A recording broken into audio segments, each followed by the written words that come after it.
في خبر عاجل، نجح المنتخب الوطني المغربي لكرة اليد في تحقيق فوز تاريخي على نظير المنتخب الجزائري لكرة اليد، وذلك بحصة 26 هدفا مقابل 22 لصالح الجزائر فقط، في مباراة تندرج ضمن دور مجموعات كأس الرئيس ببطولة العالم للناشئين تحت سن 19.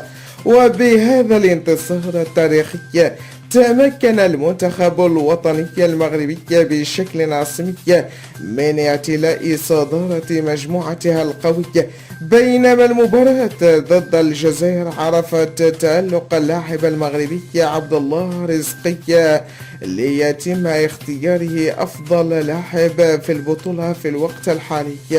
وتسبب هذا الفوز على المنتخب الجزائري من طرف المنتخب المغربي بجدارة واستحقاق في غضب كبير وانفجار تاريخي للإعلام الجزائري الذي اهتز على قنواتهم الجزائرية على وقع صدمة جديدة نظرا لتفوق المنتخب الوطني المغربي على الجزائر لكرة اليد، وتفوق المغرب على الجزائر في مجالات عدة.